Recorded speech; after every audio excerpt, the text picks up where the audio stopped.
It's been raining the last few days non-stop. The gentle sound of it on the roof knocks me out while I'm laying in bed. I'm dead asleep when I get the call.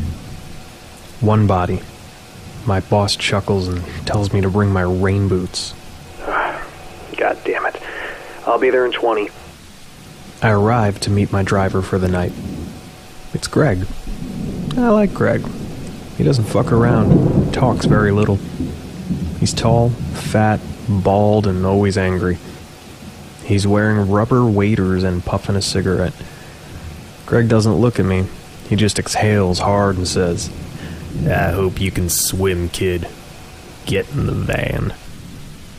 We arrive at a park. Cops direct us to drive over the grass to a pond in the back. The police have work lights positioned over the water, and near the center, I can make out a human hand. I overhear the cops say the rain has made the bank too muddy to get trucks close enough to use the boom. The rain is coming down harder now, and it's making my glasses more trouble than they're worth. I take them off, leave it in the truck. Sometimes not seeing everything is better. Greg calls seniority, tells me the plan. All right, you go wrap this netting around the body, make sure nothing's snagged. We don't want to fucking damage it. Then I'll pull it on shore and tag it, bag it, and get the fuck out of here. I nod and march into the water with my fucking human shrimp net. It's hot, dark, and raining. I'm wading out to this gross, stagnant muck to net a corpse. Totally normal night. I'm almost there, and the water is just under my armpits. The arm's connected. I think we have a full body. He doesn't respond. I wrap the net around and throw the ropes attached back to Greg. He goes to pull, and the body slowly floats forward. Then, suddenly, it stops. I hold my hand up and yell, "Stop!" The body is sunk down, pulling the arm and hand out of sight. Must be snagged on a root or something. Reach down, nothing. I can't even feel it with my legs. I frantically search with all my limbs like a wacky waving inflatable arm tube man until I finally feel something.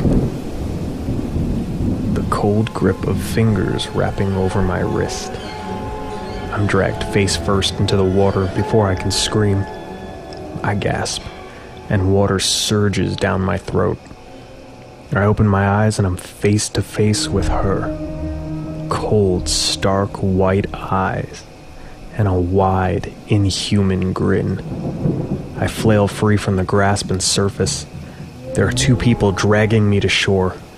Once I stop coughing long enough and I can focus, I see it's Greg and one of the officers.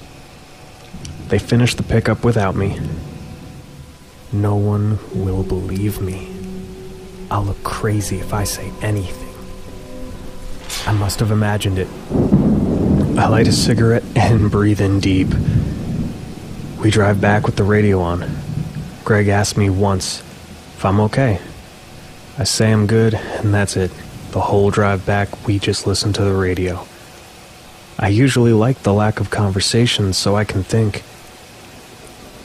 This time it's different. I swear I can hear lights scratching from the bag the entire drive back to the morgue.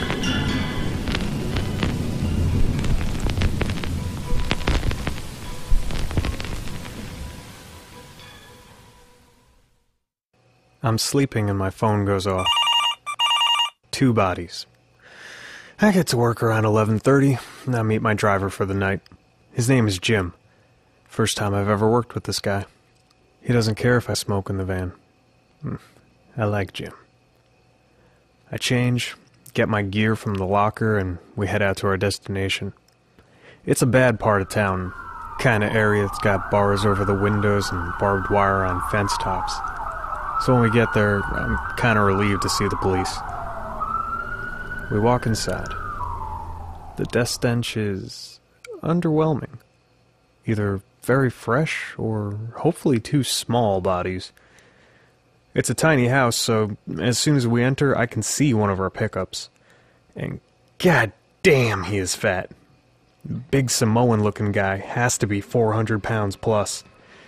He has multiple wounds in his stomach, blood and bits of himself cover most of the floor, and piles of money that detectives are labeling in bags.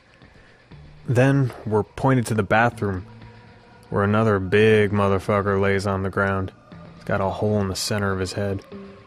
Looks just like the other guy. I don't know which one is bigger. The cops explain the initial thought is the two brothers had an argument over drugs, it got violent, and the other had killer's remorse. That's some classy shit right here.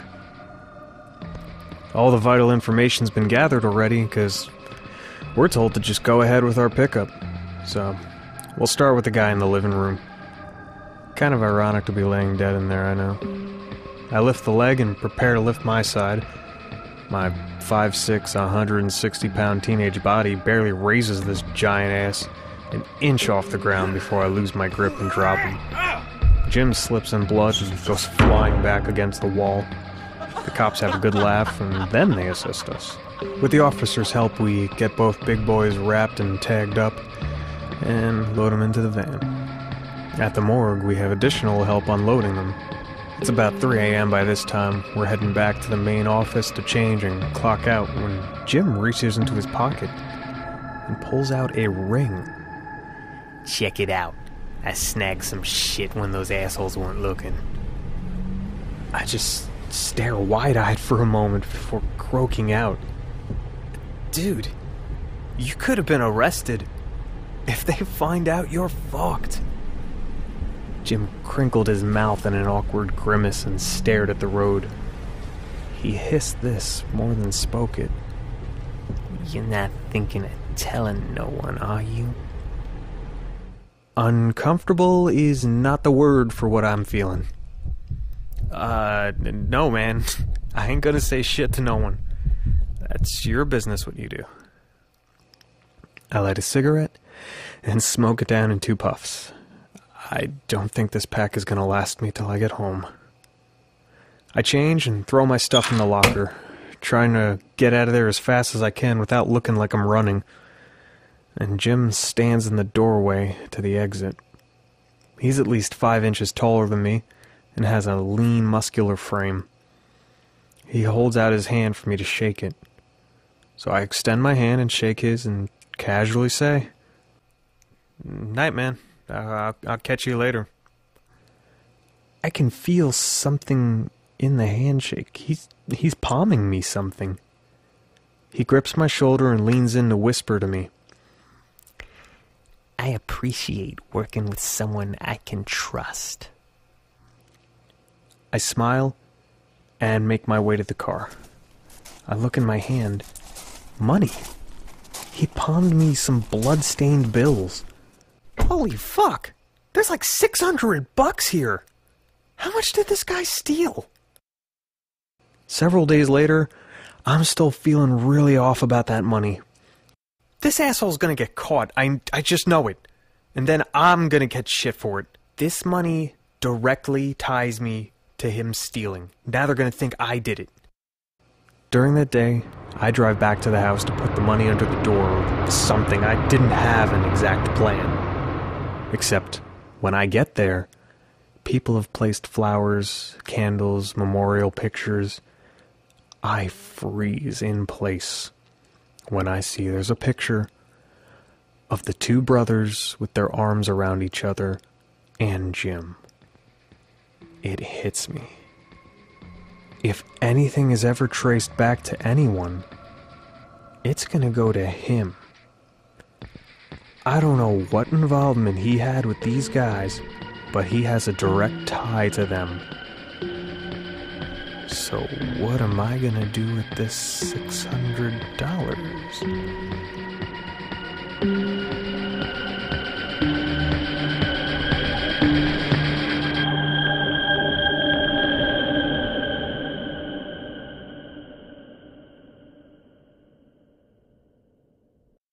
So apparently $600 buys a lot of weed and Magic the Gathering cards.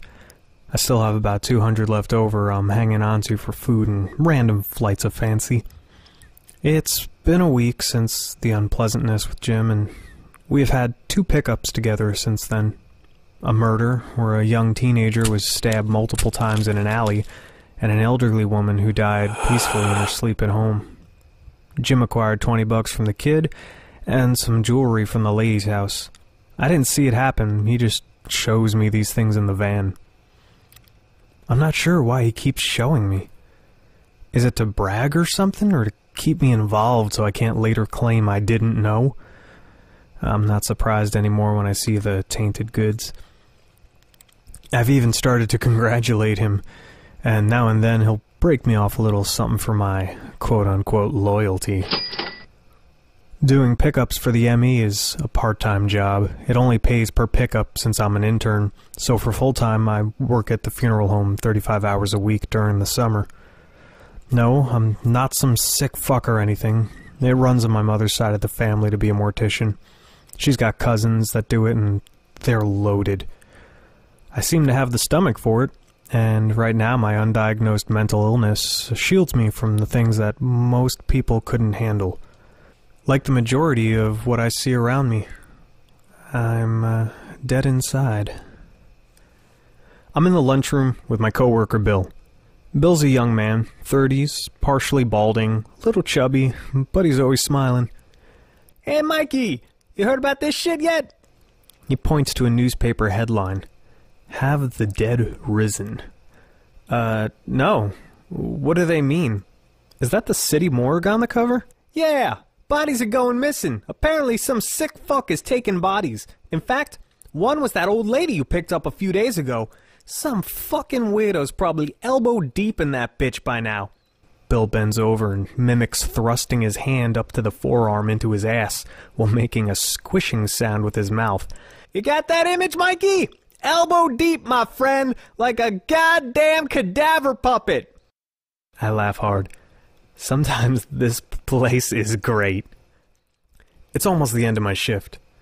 Then I'll start my on-call hoping no one dies. I flick on the ventilation. I'm cleaning in the embalming room. It's cold. We keep the temperature at 60. The floor's coated and there are drains so we can hose it down. I mopped. Now I'm going to hose it out and call it a day. I walk to get my rubber boots from the locker, passing by the drawers we keep the bodies in. They're stainless steel, large roll-out drawers. I recently polished them so they shine under the harsh white light. Oh, that startled me. It's the delivery door. I walk across the room and open the door.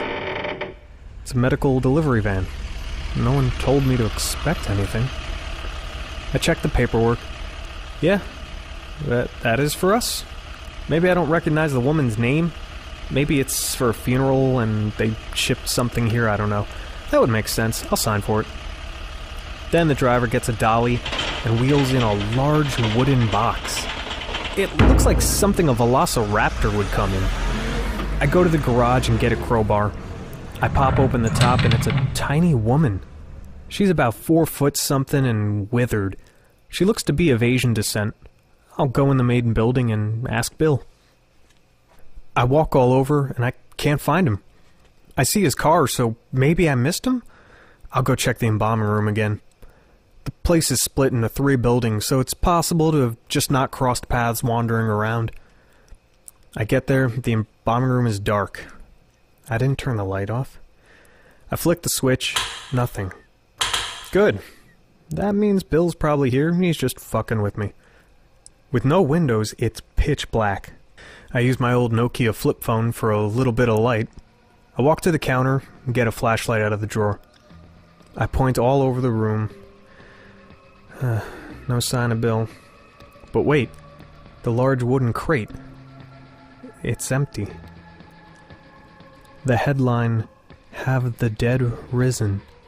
goes through my mind like an alarm. I hear the cold supply door fling open behind me.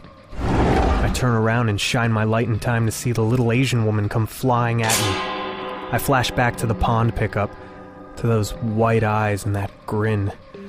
But this feels different. She lands on me loose. No grip, nothing. Nothing about this is threatening. Bill clicks on the light and starts cackling. Oh, Mikey, what the fuck are you doing? Jesus Christ, that's someone's mother, you sick bastard! There is so much wrong with you, Bill. You know that, right? He whistles, squats down, and opens his arms. Quit jacking off and toss me your girlfriend! I walk over and lay her on the stainless steel table. You're too serious, man. You gotta lighten up. We all end up like that one day. We joke and prepare the body. During conversation, Bill says that the police investigation into the missing bodies just ramped up. They want to interview all of the ME drivers. The missing body count is now 3.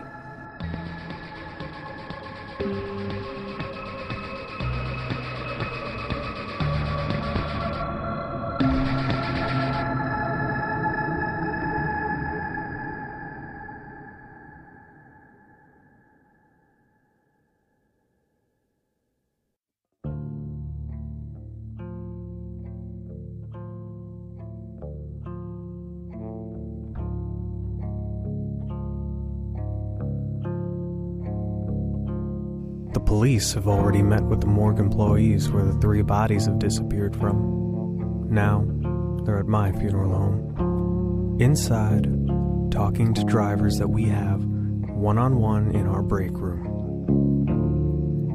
I sit calmly and sip my coffee with a cigarette while I wait outside. Inside, I'm freaking out and regretting ever taking anything from Jim. The door opens and John walks out. He's a big fella, 6'4", old white dude with a Santa beard and belly to match. He's the only ME driver aside from me to never throw up, but he's been doing this over 20 years, so he has my extreme respect on that. This guy's seen some things. Hey, kid, what kind of trouble have you gotten yourself into here? I choke on smoke. What? Oh, relax, kid. They don't care how high you are. Hell, if I don't enjoy a doobie now and then, too. They're asking questions about the bodies that have gone missing, and once they see how young you are, they're gonna lose interest fast. You might want to go use some eye drops first, though. I toss my cigarette and clutch my coffee as I march in. I'm greeted by a detective that looks like an agent from the Matrix. He motions for me to take a seat at the table. I sit. Hello, young man. I'm Detective Dwyer. You're kind of young for this profession, aren't you? My mother's cousins own a funeral home down the shore. It kind of runs in the family. I figure if I start now, it'll look better when I apply to schools next year. Yeah, smart move. It's very lucrative business if you can handle that type of work. So, let me ask you. I see here that you were one of the crew that brought Miss Williams to the morgue, were you not? That's the woman Jim stole the jewelry from. Yes, sir.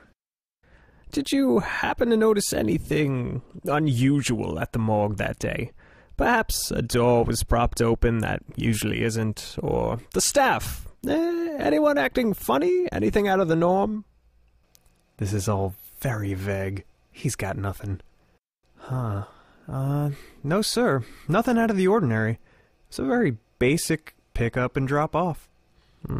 He leans back in the chair and writes something on his notepad, reaches into his coat pocket and pulls out a card and hands it to me. If you remember anything new that could help us, please don't hesitate to call. Yes, sir. Thank you. You could send in the next person now. I take the card, smile and nod. I think I'm the last one. There wasn't anyone else waiting outside with me. And with that, the detective stood up and walked out of the room. I followed suit and walked to the front door. I can hear him talking to the boss. I have on my list Mr. James Bowler. Was he informed of the interviews? Yes, I spoke with him yesterday. He knew to show up this morning. I'll call him right now. Hey, Mikey! Bill's walking over to me. You want to make a quick 40 while you're here? I got a pickup on the highway. It's real close, and the other driver's already left, so you're the only one here. I change and get in the ME van. Bill drives us about 15 minutes down the highway where there's a bus on the side of the road with a large dent in the back. Several officers hold up a huge white sheet to block the view from the passing cars. We step behind the sheet and see for hundreds of feet around us there's fragments of plastic, glass, and flesh. The bike that hit the bus is crumpled up, and the driver of the bike exploded like Mr. Potato Head. So we set up the stretcher, about in the middle, and each go get some limbs. Let's see, I've got an arm with all the fingers on one hand. Found a foot with no shoe. This looks like an index finger. A black plastic bag tied up with string. These are a few of my favorite things. Now that I've planted that seed, Bill starts in. When the floor bites, when the bus stops, when I'm feeling dead. The cops look at us like we are scum. I can't argue that. We gather in the center and count up our parts. We're missing the head. Where did it get to? We split up in the search. I see Bill walk up to the guardrail. He must see something. He picks up the helmet and sings, I think of a few of my favorite things, because I just found the head. Blood is oozing out of the helmet. One of the cops throws up. The other laughs at him. Bill and I load up the van and head to the morgue. No hurry. I don't think he's gonna make it. You want anything, Mikey? Bill pulls into a 7-Eleven. Yeah, let me get an energy drink. I reach for my wallet. Relax, it's on me. Besides, you did me a favor. Otherwise, I'd be stuck with Jim. He's on call tonight. That guy creeps me out. Bill leaves and goes in the store. Now I know who the driver is tonight if I get a call. We get back to the funeral home. I change and drive home. My dad's out on a business trip for the week. I put my energy drink in the fridge in case I get a call later. Microwave myself some Stouffer's mac and cheese and some chicky nuggies. I eat, smoke, play a little guitar till about 11. Then I lay down in bed and turn on Adult Swim.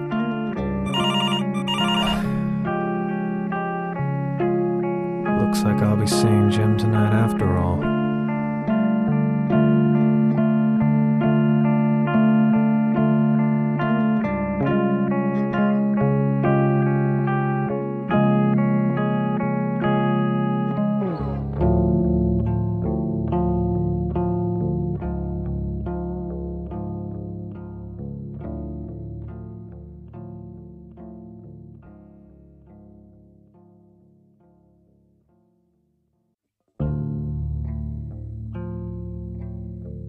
$11 p.m. Hey, Mikey! Lucky you, huh? 2 pickups in a night. Mr. Moneybags, huh? Yeah. Lucky me. So, what do we have? It's one body. Sounds ripe. Better bring your mask and some Vicks. Oh, great. Gonna be an interesting night. I get to work, change, grab my mask and Vicks. I hear a car pull up outside and go to meet Jim. Only, it's not him. It's Big John. What happened? You scared Jim away or something? Huh? Well, he hasn't answered any calls, and he was on for tonight. I got the call to cover for him. Heard he missed the meeting with that detective, too. Strange. I still haven't gotten in contact with Jim. I can't help but think that someone tied to the Samoan brothers might have gotten to him. I imagine all types of murder, revenge scenarios on the way to our pickup. It helps pass the time on our hour-long drive. When we arrive there, there's 3 cops parked outside. 3 officers are outside smoking cigars. We're trying to get rid of the smell. We walk through the cloud of smoke and make our way towards the open door. As soon as we enter the front door, we walk into a cloud of foul decay. It shoves its offensive stench down my throat and pulls the air out of my lungs. This is by far the worst thing I have ever smelled. I usually power through this kind of thing, but that's a mighty powerful stink. Big John applies Vicks to his nostrils and puts on his mask. I follow his lead.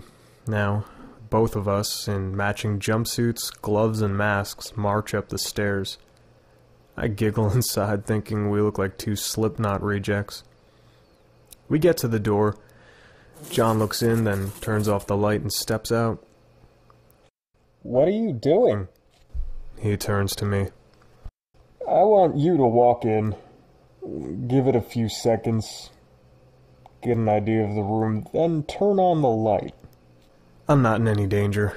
I know whatever's in there's already dead. Big John is a gentle giant, not known to be a prankster, so I really have no reason to be worried. I pass him and take a few small steps in. The rug is wrong. It's wet, but crunchy at the same time. I can hear very faintly what I imagine peanut butter would sound like if it were able to walk. I lift my feet and place them down slowly. I'm crunching the rug. Big John turns on the light.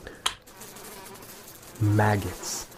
The rug is covered with them so densely it looks alive. They wriggle over each other in an endless loop. It almost doesn't seem real. It's straight out of a movie. That is so fucking cool! I thought you would enjoy that. Big John steps into the room and looks around. He walks over to a doorway. He doesn't need to turn the light on. The smell tells him it's the right room. I think we've got it. Oh yeah. I walk over to see what we're dealing with. This image will forever be etched in my memory. A small bathroom with white tile flooring. The bathtub is halfway filled with a black viscous muck. It's a mixture of old blood, bathwater, and human remains. The skin on the corpse has become a thin, hard, leather-like material. The collarbone and sections of rib are visible on top of the lagoon of human stew.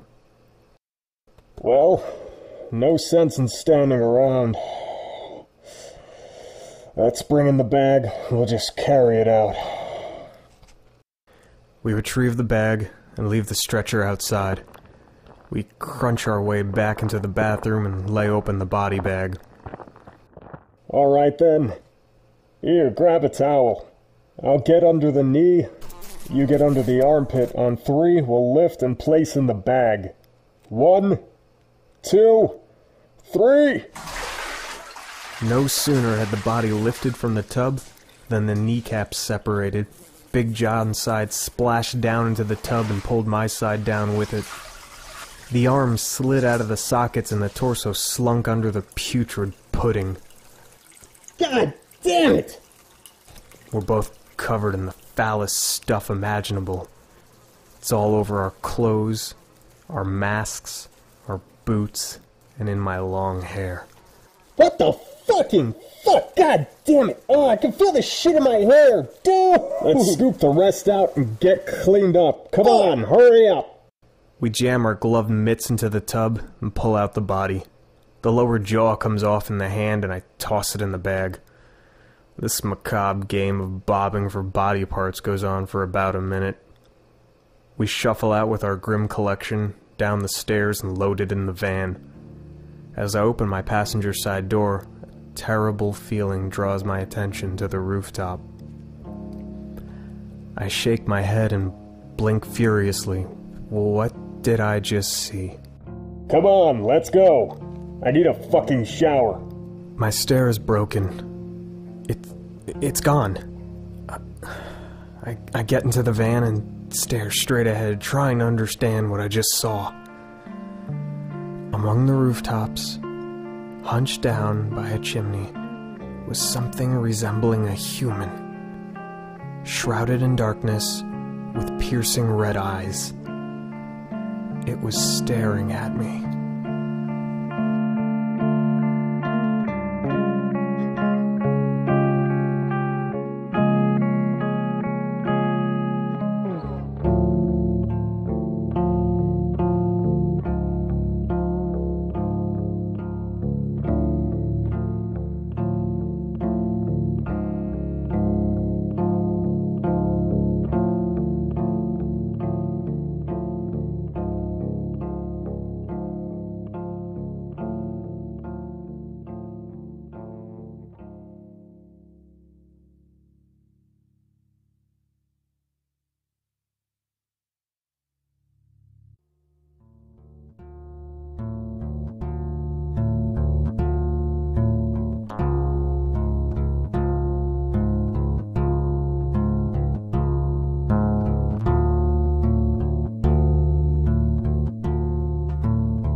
We arrive at the morgue. I can hear Big John speaking, but I can't focus. It sounds like he's underwater. I'll bring it to the bridge. You do the paperwork. Hey! Kid, you hearing me? Yeah, I got it. Paperwork. I get out the van, shuffle back to the open door. Oh, that's rank. In my haze, I had forgotten the foul cargo we had on board. I can handle this without the mask for a minute or two. I helped John load the bag onto the stretcher. Some of the contents leaked out and spilled on the ground. Jesus Christ, that's disgusting. Big John collects himself and pushes the stretcher up the walkway. I jog to catch up and go in ahead of him. I check us in, do the paperwork, tag the toe, or in this case, the zipper, since there's no way I'm opening that bag to find a skeletal foot and all that people pudding. I pull apart the carbon copies, give John what he needs, and he goes to drop off Mr. Puddle. I walk to catch up with Big John, and before I can turn the corner, I overhear two hospital workers talking.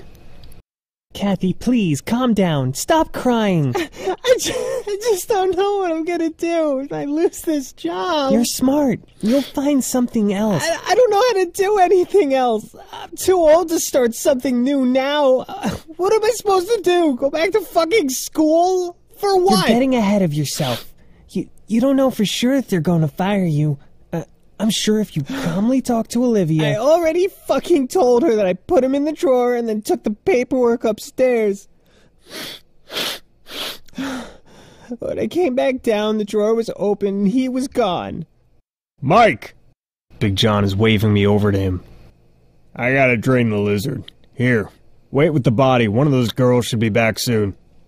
There's 3 girls who work in this hospital morgue. Kathy and Lisa are the ME assistants, or trainees, and the medical examiner's name's Olivia. I've never had much interaction with them other than a friendly smile and hello.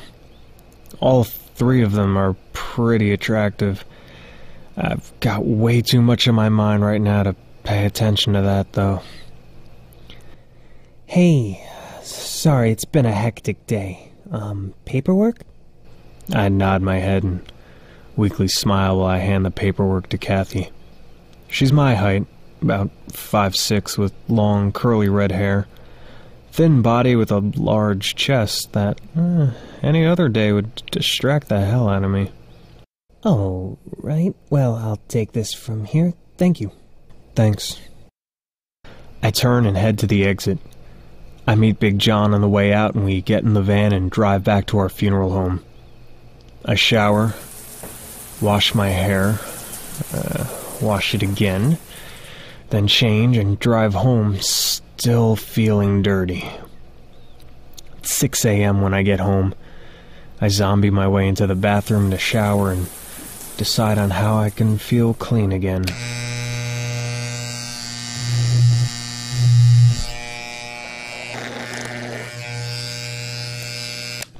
A few days later, I meet up with one of my buddies, and we go skate at this abandoned factory we've hung out at. Most of our friends have kind of taken up a residence there, and we turned it into a kind of a skateboard paradise. There's homemade ramps, grinding posts. We've graffitied the shit out of it. It's where we skate, smoke, and bring chicks at night. Yo, Marty, you look like you got cancer, bro. Fuck off, man. I had really nasty shit in my hair at work. I couldn't get it out. That sucks. You look like one of my nuts now, just saying. Fuck you. We move past my shaven head and skate until the sun begins to set. Hey man, I gotta get home. I go on call tonight. You gonna have no eyebrows next time I see you? We laugh. I punch him in the arm, bump fists, and head to our separate cars. I drive home, shower, change, and turn on the TV for background noise as I make food. My attention is drawn to the TV. Police say they have a suspect now in the disappearances of 3 bodies from the local morgue. A James Bowler is wanted for questioning. He has been tied to the 3 bodies as a medical examiner's office driver who performed the pickups on 2 of the bodies and has since gone missing. Well, I knew he was a two-bit crook, but I would have never pegged him for this kind of a sicko. What the fuck would he want dead bodies for anyway? Hey, Mikey! Hey, Bill. What's the count? You're gonna be busy with this one. You got a fucking jigsaw puzzle from how it was described to me. Great.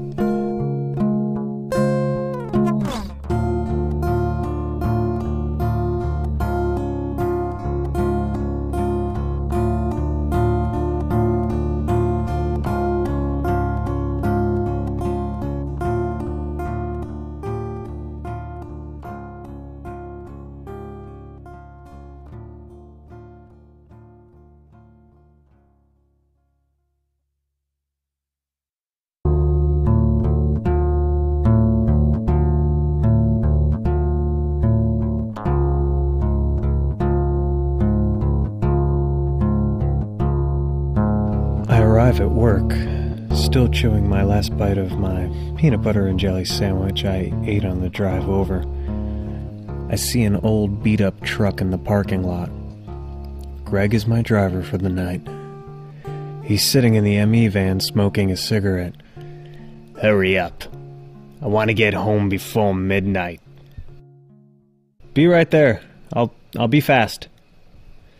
I change fast and bring a jumpsuit just in case. I get in the passenger side, pull out a cigarette.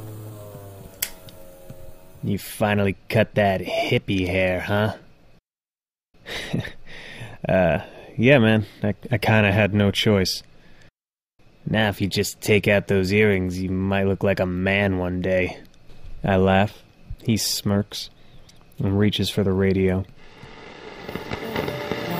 No. Hey, I'm bringing in like a real chill promoter to help hopefully give you some idea on how you can sell this batch of round shoes you want. We arrive at the address. It's a wooded area not far from the hospital. There are police and forensic specialists everywhere. This must be a big deal. They have the area taped off and there's police keeping back a news crew. They better get the fuck out of my way. I don't want anyone breathing down my neck. Someone official-looking walks up to Greg and says something.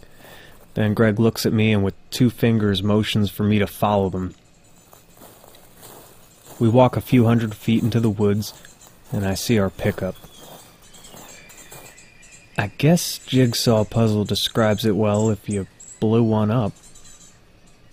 There are charred chunks of bone and flesh spread out from the center of a burnt hole in the earth. The ground is blackened and bare of grass for several feet in a circular pattern. Trees and other plants in the area show the touch of fire as well. It smells like the worst barbecue ever. We collect the bits in silence. Greg isn't much for singing. Gnarled limbs followed by hunks of flesh are piled into the body bag on the stretcher. I notice a little glint of light off something in the head. It's embedded in the exposed skull. It's a tooth. To be more exact, like a thorn or a spike. Maybe 2 inches in length and slightly thinner than a pencil. What has teeth like this? And what do we have here? It's Detective Dwyer. Fancy seeing you here. Let me have a look at that. He holds out a gloved hand and I hand him the head. Seems like someone is using non-conventional forms of shrapnel. What has teeth like that around here? Around here? Huh. Nothing. I don't believe this is from an animal native to here. Something this unusual will make it easier for us to narrow down our search, however. Good eye, my young detective. He winks at me and brings his trophy over to the other detectives. They take photos, then he hands it back to us. We complete the pickup and drive the body back to the morgue. On the way, I can't stop thinking about that tooth or claw or whatever it was. Hey, did you find any of those sharp-pointed nail things in any of the pieces you picked up? I didn't find any nails. Wasn't looking for it neither. That's not my job. It wasn't a nail, it was like a tooth, but the detective kept saying it was shrapnel. I didn't find anything else like that. Come to think of it, I didn't see any damage to anything other than the burn marks. Remember that apartment complex where that nutjob set off the homemade bomb?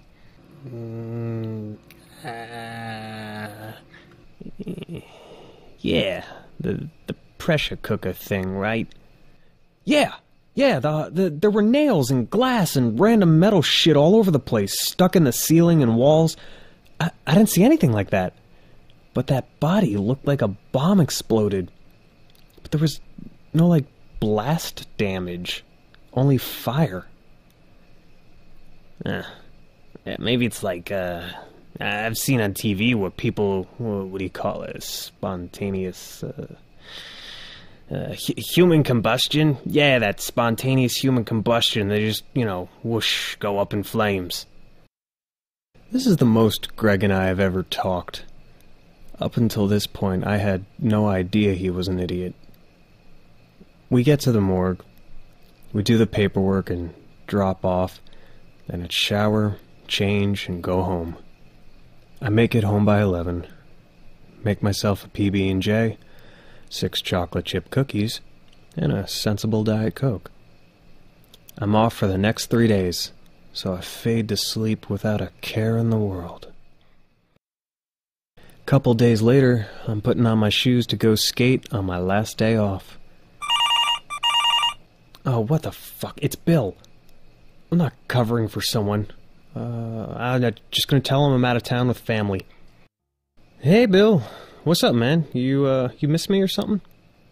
Hey, I know you're off today, but you're not gonna believe this. He sounds so serious. What's up, man? Did something happen? Yeah, the blood work and dental came back from the explosion victim. Mikey, that was James.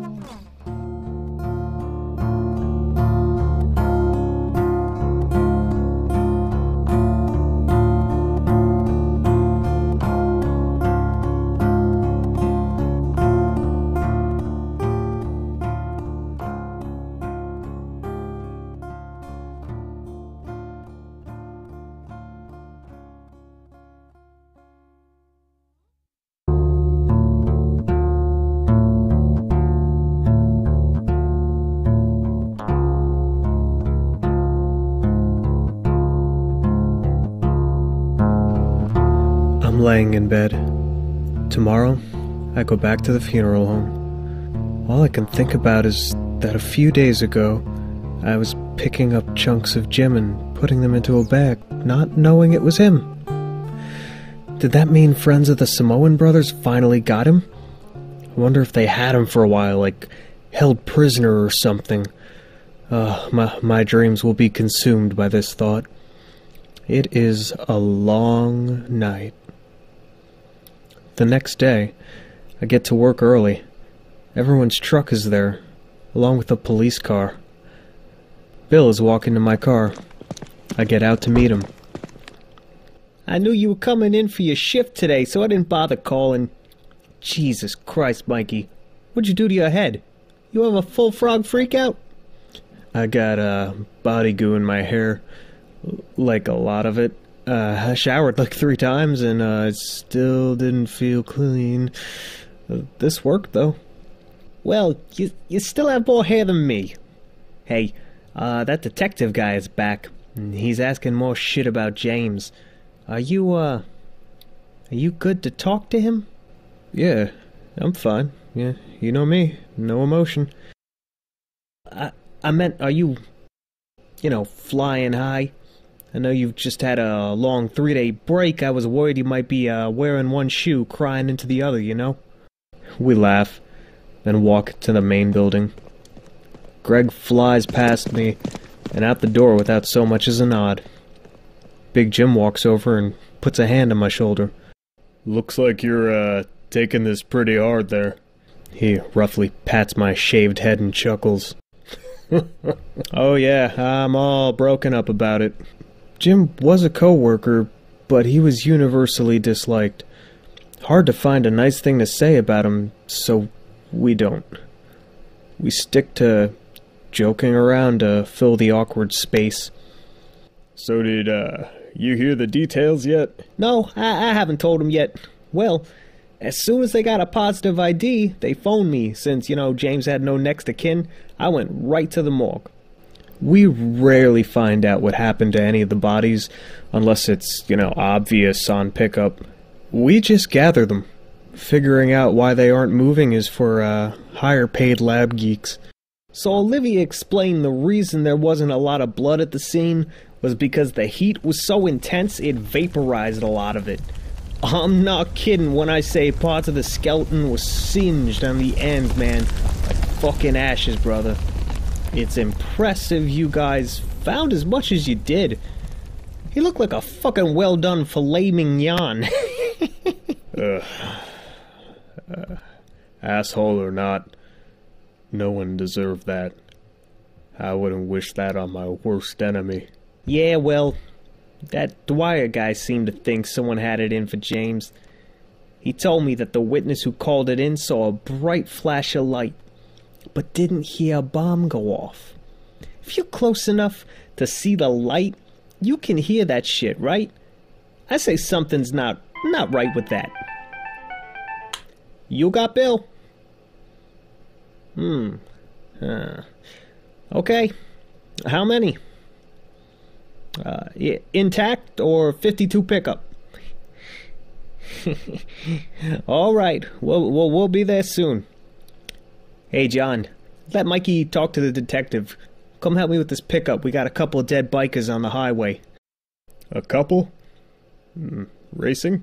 I don't know. But he fucking laughed when I asked if they were in one piece or not.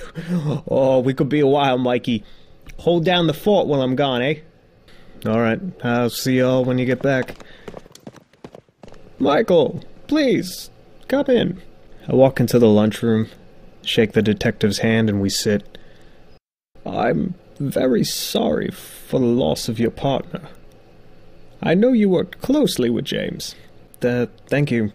I wouldn't call him my partner. I mean, we worked a couple pickups together, but we weren't close or anything. Nonetheless, time spent with another person forms memories, and memories are forever. Good or bad. Speaking of which, James had made his way to the top of our suspect list, and now, with his particularly gruesome death, I'm afraid we're back to zero. No leads. Just more questions. Outside, I can hear the rain starting to pick up. I think about Bill and Big John on the highway, soaking wet, picking up a corpse puzzle. For a second, I'm almost happy to be here with the detective. Was James into anything dangerous? Did he ever mention anything that didn't sit right with you? You mean like stealing from the dead? Or giving a 17-year-old kid hush money, or knowing 2 drug dealers who shot each other? No. He kept to himself. We didn't talk much. You worked the Helwani case with James, didn't you? Oh, fuck. That's the Samoan brothers. Yes, sir. He slides over a picture of James and the Helwani brothers. During the pickup, did he mention he knew them? My heart is ready to jump out of my throat, but I have to keep calm. No. I had no idea. He didn't say, anything. Hello? What? When? I'll be right there. I've got to go. We'll finish this another time. Another explosion victim has been found. He leaves in a flurry. I can feel my heartbeat in my entire body. I feel like I'm gonna puke. I walk to the front door to see his car drive off into the rain. God damn it. The lights flicker on and off for a bit. Then, stay off. I go to the window to see how bad the storm is, and all the lights around us are out. Well, at least no one's going to be coming in. I won't have to do anything. I go outside under the awning to light a cigarette and enjoy the atmosphere of the storm.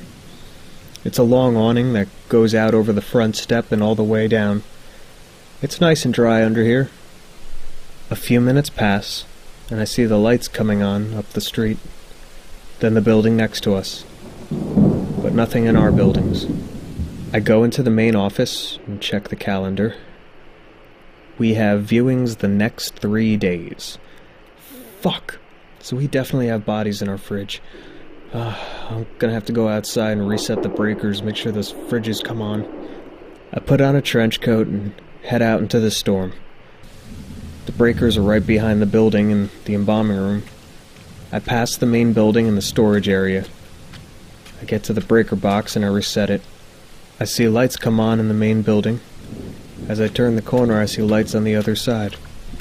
I'm gonna go check and make sure that the fridges came on. The closer I get, I smell something like when you light a sparkler. It gets more intense and I can hear crackling sounds. The fire alarms begin to sing. Oh, fuck ass! We're on fire!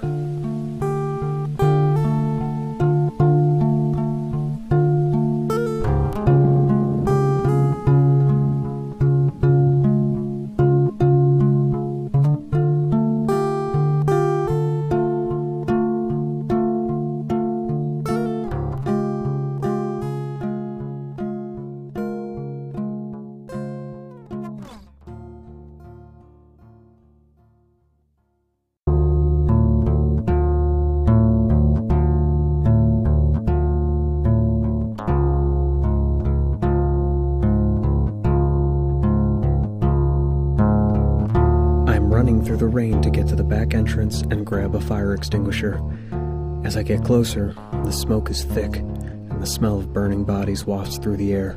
Oh no, no, no, no, no, no!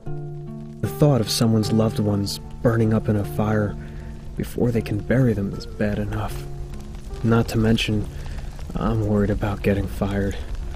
I grab the fire extinguisher off the building and fly around the corner. The door flies open and the windows blow out with a bright flash of light.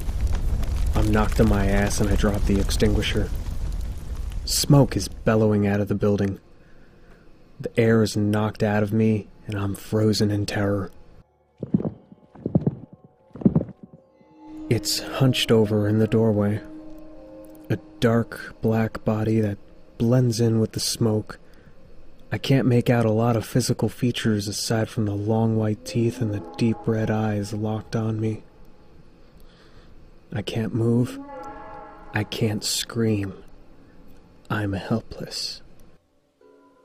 After staring at me for what seemed forever, it moves from the doorway and stands to a full height. Maybe 8 feet tall with long, lanky arms and legs. Its entire body is jet black and smooth, aside from the eyes. Now I see what look like cow or goat horns on the head arcing backwards. It has a long muzzle like a dog, with long fangs pointing out.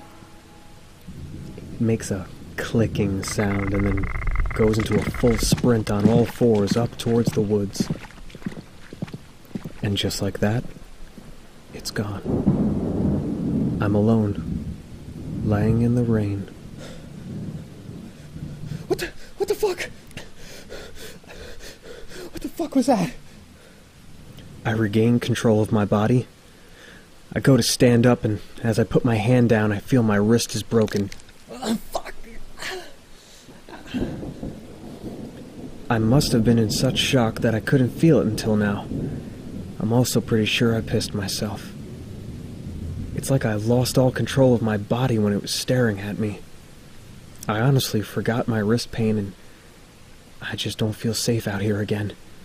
The fire system has put out the fire by now. The only thing on my mind is get to safety.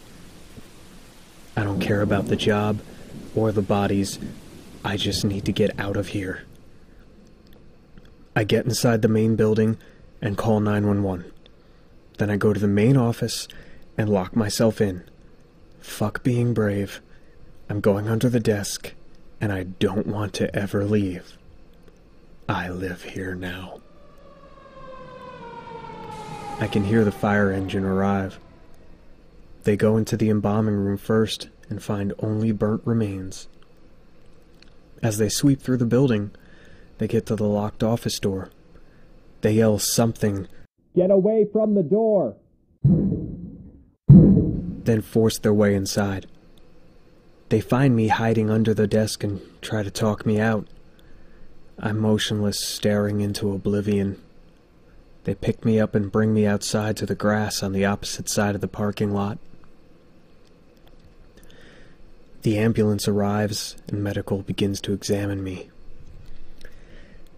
Subject is in a state of shock. There's no signs of serious injury. Possible radius fracture, right arm. Medical puts me on a stretcher and brings me into the ambulance. I say nothing. I feel like I'm not even blinking. They attach an IV to me and ask me to hold the bag. The image of that thing floods my mind and I drop the bag. Get out of here! It's going to come back! Whoa. It's okay. It's okay. You're safe here. No one can hurt you. We're gonna bring you to a hospital. No, not someone, something! Hurry up! Drive! Shut the fucking doors!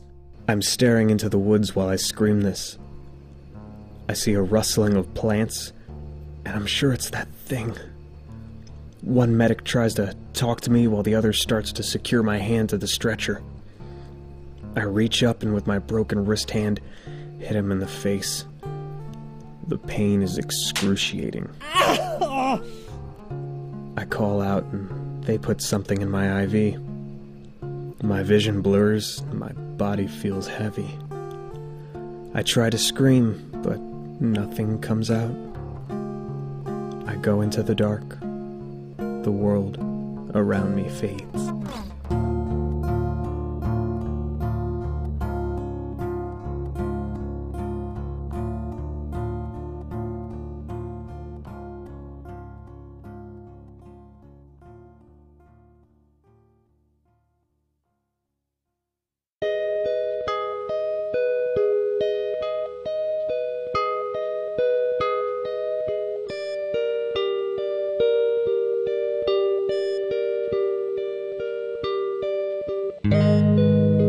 I'm waking up. My eyes adjust to a dimly lit room.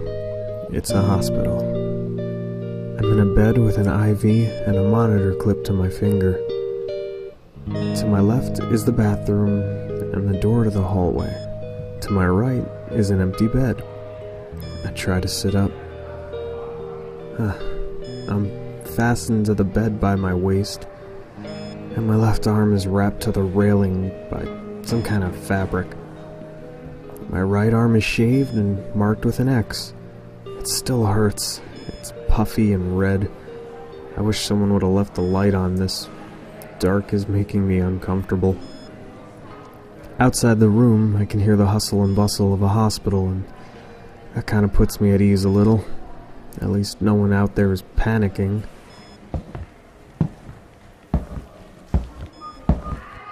Good. You're awake. A man in scrubs enters the room.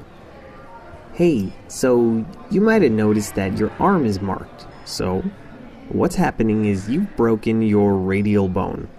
Unfortunately, it's in a few pieces, so we are going to have to do a reduction. That means we're going to make a small incision and align the bone with a plate.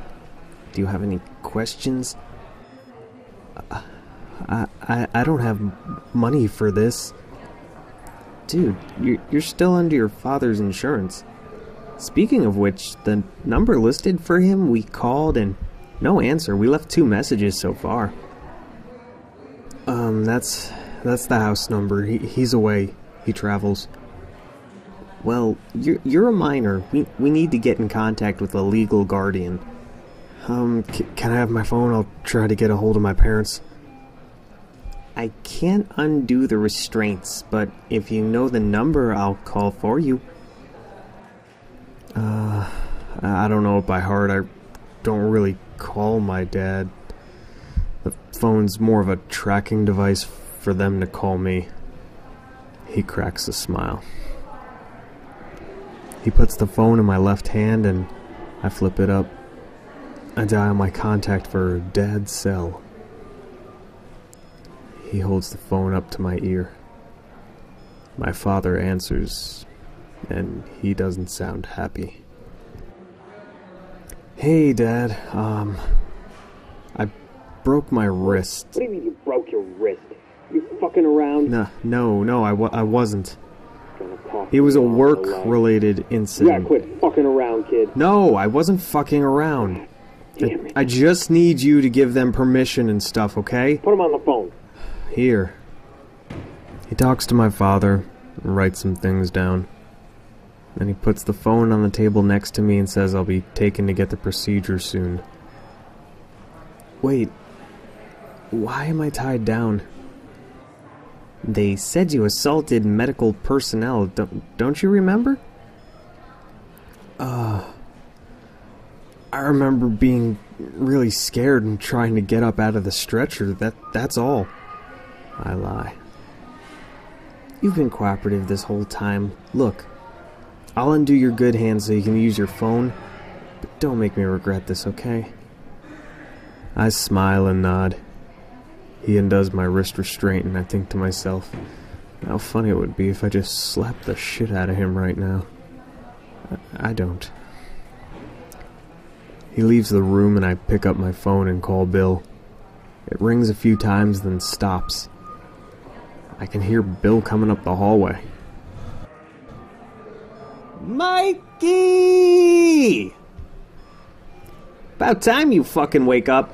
You scared the shit out of us, buddy. What the hell happened? They said they found you hidden under a desk and you started screaming about something was after you? Bill, look. You have to believe me. There was something there. Something I don't know how to explain.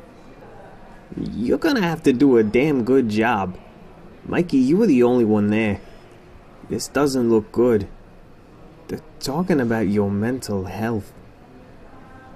The detective's going to be here as soon as he finds out you're out of surgery. He's going to be asking you a lot of questions. By the way, how the hell did that happen? He points to my wrist.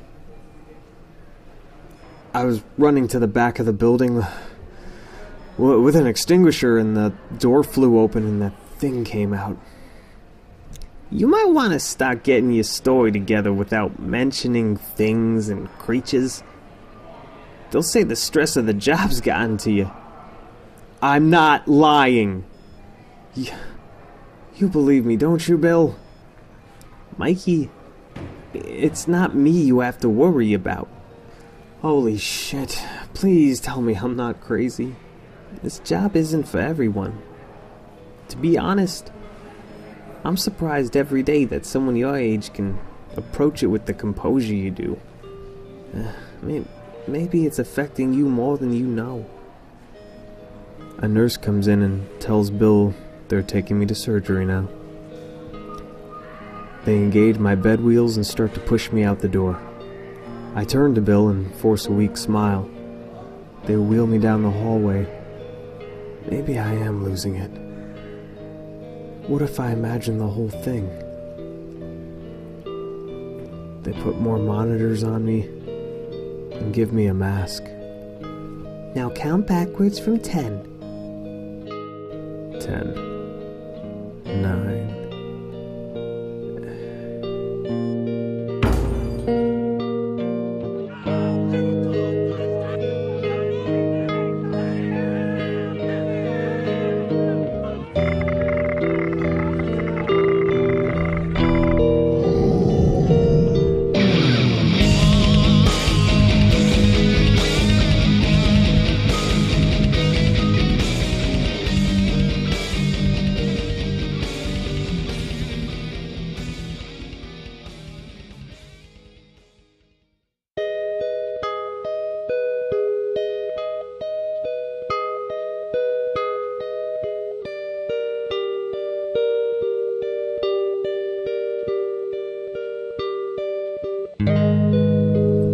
nightmares. Screams of agony and the smells of burning flesh. Horrible nightmares. I opened my eyes and realized I was only dreaming. I'm lying in the hospital bed in the recovery unit. My arm is wrapped in a cast. I close my eyes and try to relax. It feels good to just lay there and enjoy the soft padded bed. It's nice and quiet. Like, really quiet. No footsteps outside. Employee conversations or phones. This seems off.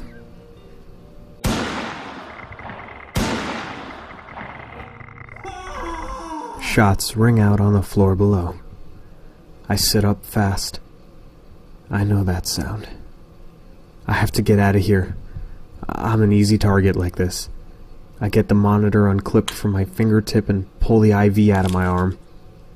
I shuffle out of the bed and onto shaky feet. I'm still groggy and a little fuzzy. Under the bed, I find a bag with my clothing. Since no one's around and time is valuable, I just go D out and change right there. Once clothed, I move to the hallway and look around. It's well lit, but no one's out there. I carefully step out and move as quickly and quietly as I can. At the end of the corridor, I see the exit for the stairs. I just hope there's nothing in there, and I can make it all the way to the bottom and get out of here. As I make my way closer, I keep looking in the empty rooms and holding my breath, hoping not to see something. I really hope that's on the second floor and not the ground. I get to the stairwell door and peer through the glass. It looks safe. No activity. I slowly open the door, so not to make a sound. I peek my head inside, then half my body. Then I enter and close the door. No going back now. I get down the stairs and to level 2. I peek in. There are damaged light fixtures and debris spread around. It looks like a bomb went off. That thing is in there somewhere. I'm in no hurry for a reunion. I turn and carefully make my way down the stairs. As I turn the corner, I can see a dark red handprint on the door. I shudder to think what happened to those who met that creature. Don't. I turn fast and stare at the body laying underneath the stairs. He's in an officer's uniform and very badly sliced up. A huge gash in his left arm exposes fat and bone underneath. A second identical wound on his left thigh, and a third across the chest. He is oozing blood. I've seen better looking dead bodies. I go and I kneel next to him. Shh, don't make any noise. It's upstairs. It will hear you.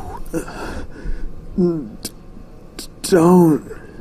He holds his hand out towards the door before it falls limp at his side. He's gone. I've never seen someone die in front of me before. I usually see them after. I check him for his gun. Nothing. I've never even shot a gun before. I'm not sure what I would have done if I found it. Probably just blow my brains out so I could get out of this fucking nightmare. Post 34, radio check. Shit! It's going to find me. I quickly rise and open the door. I hear the second floor door slam open. It's coming. I take off running. I see the exit at the end of a long, dark corridor. I'll never make it. To my left is the morgue. I've got my bearings and I take off running for the fridge. I hear the door bust open behind me. I know the fridge is a thick steel door has a security entrance and exit. Lisa gave me the key code once so I could drop off a body while she smoked a cigarette. All I have to do is get there before that thing does.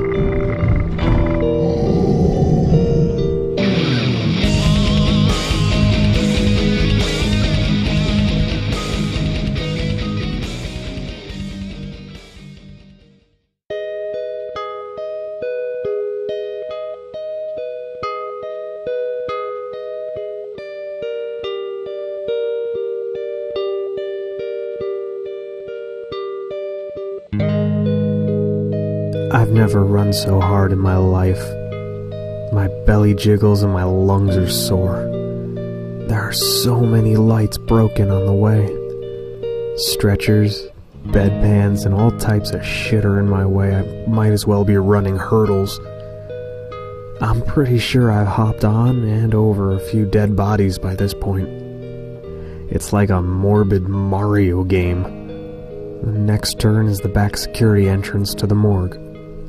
I turn the corner so fast I slam my arm against the other side. The bad arm.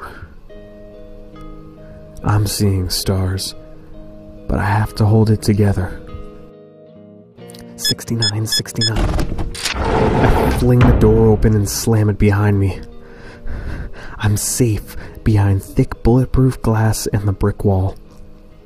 I can hear the creature approach. I duck down so it won't see me through the glass. It bangs against the door and lets out a horrid scream before taking off in another direction.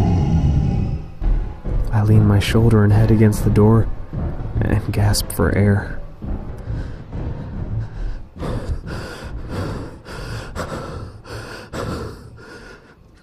Safe for the moment. The AC is always blasting in here.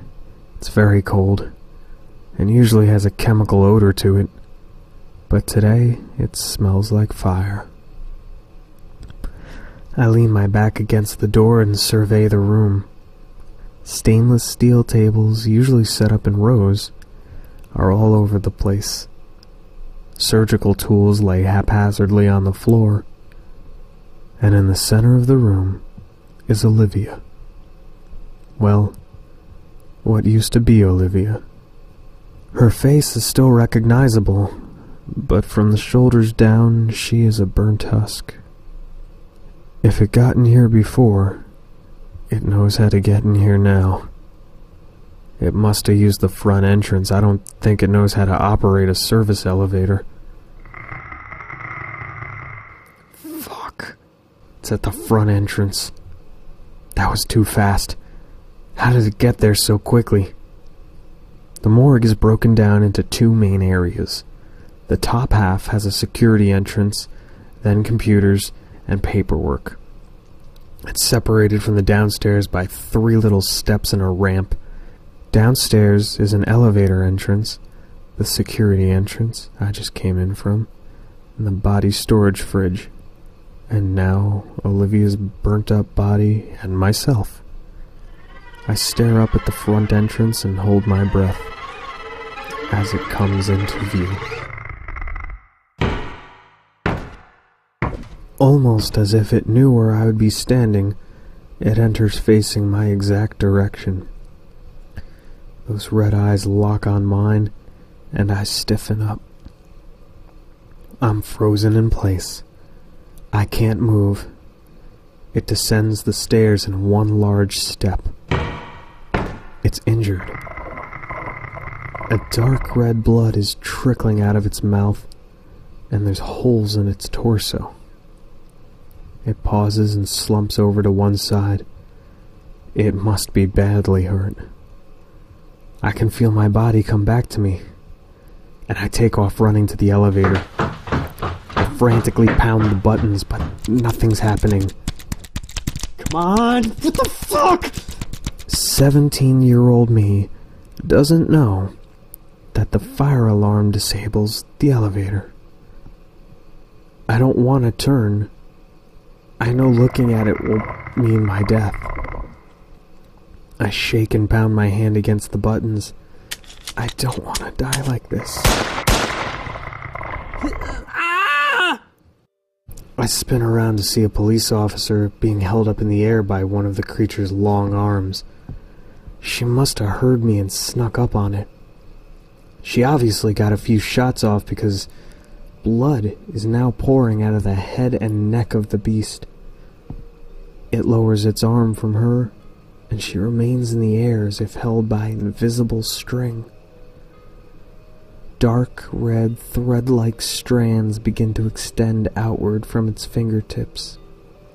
They stretch, wiggle, and grow until they are puncturing the officer's body. The tendrils start to glow until they appear almost see-through. I can make out a transfer of something from the creature to the officer through the tendrils. That's when the burning smell starts. Whatever is happening is cooking her alive from the inside. During the transfer, the creature falls to one knee. This seems to be really taking a toll on its already damaged body. She pops like a water balloon. I'm hit with smoking hot human debris. I look up and to my horror, the creature's walking at me again, no longer bleeding or limping, and with hellish pep in its step. I really don't want to die like this.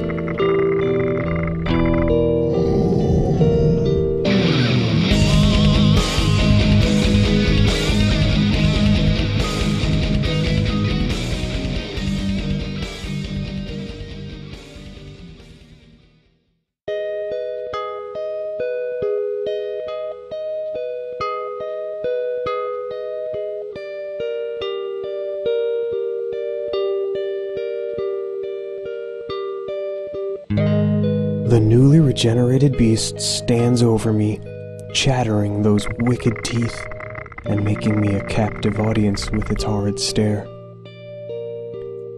I've been an atheist since I was old enough to form my own opinions, but in my final moments here on Earth, I pray to all the gods to spare my life. It reaches out, and with one arm around my waist, lifts me into the air. I can feel my lower ribs being crushed. It hurts so much. The grip is released, and I'm suspended in air. Weightless, speechless, helpless. I can't call out, but I feel the tears running down my face. I don't want to die like this. The tendrils extend from the fingertips and shoot into my torso. It's like a tattoo gun being forced deep inside your body. Then they start to glow, and they start to heat up fast. I can smell my own flesh cooking. It's agony past the point of pain. I see the transfer from the creature to me begin, and my vision starts to fade out. This is it. I could never imagine this is how I'd go.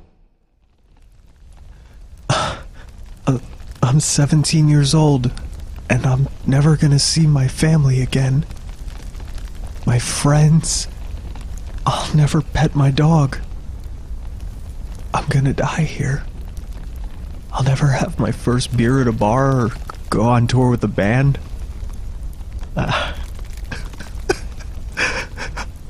All because of this fucking smooth dog demon. I'm covered in piss. I can't move. It killed the people I work with. They'll never see Kathy's tits.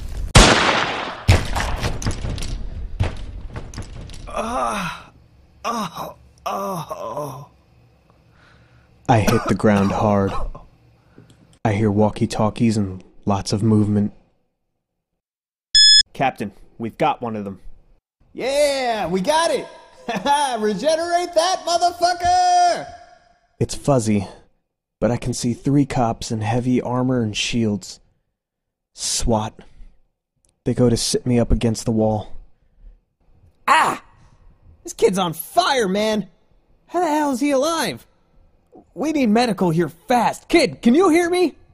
Yeah, it's hard to focus, but I'm okay. I sit up against the wall to look around. There are 3 SWAT guys in here, with shields and big guns. The one closest to me removes his helmet mask thing to speak to me. He asks what happened, and I tell him the woman officer saved my life. If it wasn't for her distracting it, I wouldn't have gotten this far. He picks up the badge off what's left of her and hands it to me. I read the name. Rogers. Shouldn't this go to her family? Yeah, if we get out of here alive. If? But it's dead. Haven't you seen the news? Boar! Boar incoming! A boar? Footsteps at the front entrance. Another creature enters, slumped over, walking on its knuckles like a gorilla. It is massively muscled and is carrying a 5-foot-long piece of steel with a sharp edge. It's also smooth onyx black with bright red eyes, but this one's more like a tank than a slender horror I'd met before. Same dog-like face, larger horns on its head pointing back, and one of them's cracked halfway up. The officers open fire, and the creature charges them. Charges us.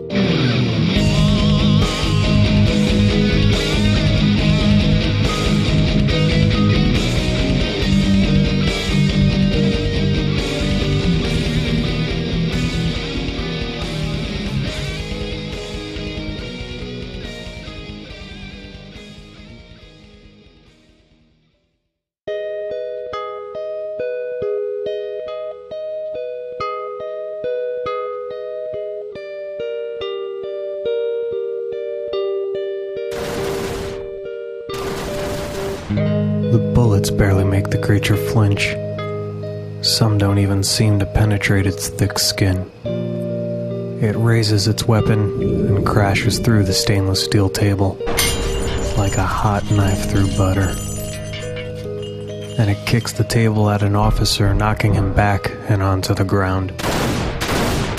Another tries to flank the creature, and his shots to the back of the head break off the other horn down to the skin. It's bleeding from the area now. You ugly motherfucker! You like that shit? The large lumbering beast turns and swings its massive arm, holding the 5-foot steel weapon.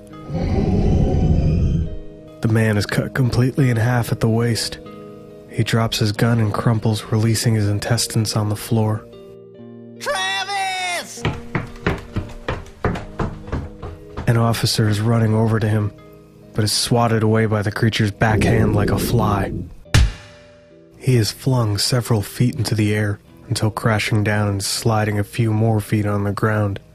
The first man runs over with his shotgun at the ready, places it against the exposed neck of the fiend and fires. A downpour of gore. Blood and chunks of flesh paint the adjacent wall. With a gargled roar, it takes a knee and releases its hold on the weapon. Kid, go! Get out of here! As he turns to yell this to me, a mighty fist is slammed down on his ankles. I can hear the bones shatter as he drops his gun and falls backwards. The creature raises its balled-up fist, and with one last swing, caves in my last hope's chest cavity. The boar gets upright and limps in my direction. I didn't even know their names. These men died trying to save me. These men will never see family again because of this fucking abomination. My adrenaline is surging through my body. I feel overwhelmed by my hatred for this motherfucker. It's mere steps away from me. My hands tingle and my body is numb. I'm shaking with rage as I stare it down. The boar reaches its massive palm out towards my throat, and I reach up and grab its wrist. I dig my fucking claws into its skin.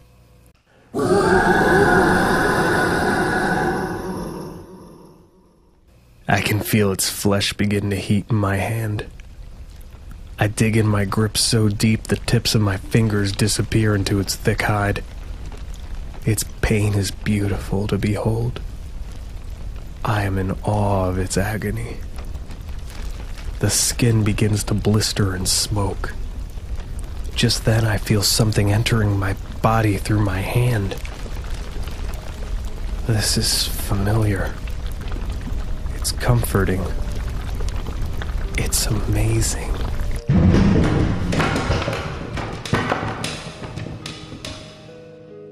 The boar's head cracks like a dried piece of clay, releasing thick plumes of smoke and a stench that makes any corpse I've ever collected smell like roses in comparison. The amazing euphoria I felt seconds ago halts, and I fall to my knees.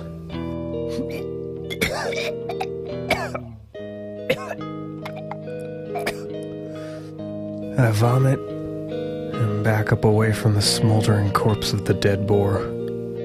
Across the room, I can see the man that was flung through the air. He's sitting up against the wall, clutching his chest and holding his gun directly at me. What the fuck are you?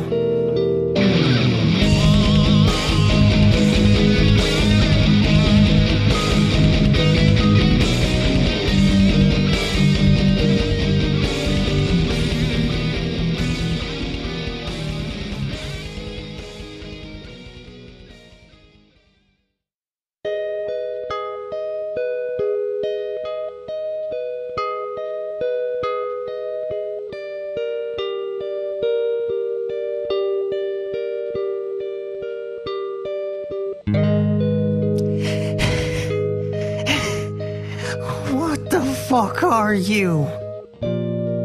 Don't shoot, don't shoot. I'm just a kid. But what did you do to it? I'm not I don't know what happened. I thought I was gonna die. I was so upset about it, killing all of you. No, not upset. I was angry. I was furious. But it wasn't like a normal anger. This felt weird. How was I able to do what the first monster had done to me? How did I survive? Why did I sort of enjoy it? What happened to your eyes? What do you mean, my eyes? The gun slinks to his side and hits the floor. I push myself to my feet and run over to him. Hey! Stay with me! I smack his face and his eyes flutter for a second. He's still alive, but probably not for long. That's when I notice I'm slapping him with my broken arm, and it feels fine. The cast is damaged, and I start to peel it off. What the fuck? No scar. No incision. Nothing. It's as if no surgery had ever happened. I move it and flex my hand. There's no pain. In fact, it feels great. But how? I remember the first creature was badly injured. Then it did that thing to Officer Rogers. After, it was faster, and then it came for me. I feel my chest where it had been punctured. Nothing. Am I losing it? I feel warm liquid pooling around my left hand. I look down It's blood. Not mine. He is bleeding out. Fuck! No, come on, please. I don't know what I'm supposed to fucking do! But wait. What if when that thing transferred that stuff into me and died before it could finish, did something stay with me? Was that why my wrist and chest are healed? Is that what happened against the boar creature? Maybe. Then maybe I can help this guy too. I'm gonna try to help you. I don't know what I'm doing. I don't know what the fuck I'm doing. I grab his arm and nothing happens. I can feel him slipping away. I close my eyes and focus as hard as I can. Come on. Please. Anything. Nothing is happening. Nothing is working. And he's going to die. And there's nothing I can do about it. Oh, come on! I can feel my fear and sorrow turn to frustration. My grip tightens, and he lets out a weak whimper. My hands tingle and my body goes numb. I can feel my fingers breaking the skin.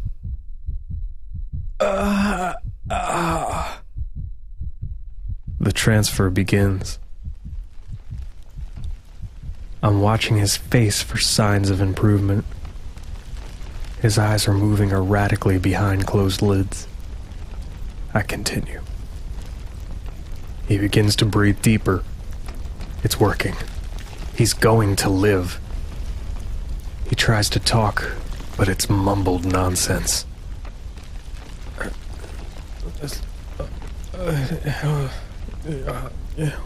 He's too weak to move. Too weak to talk. Too weak to protect me.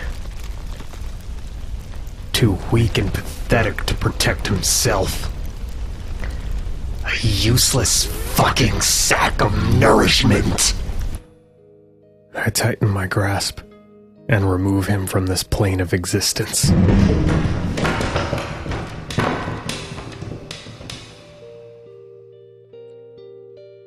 I feel that rush of energy again. But this time, it's slightly less. And once again, I'm alone. It's quiet. I look around the room at all the bodies motionless on the floor. I fall to my knees after realizing what I've just done. I sob uncontrollably on the floor. I'm all alone, and I don't know what I'm supposed to do. I'm frightened of what else could be out there. I'm worried about what might have happened to my family. But most of all, I'm terrified. Terrified of myself.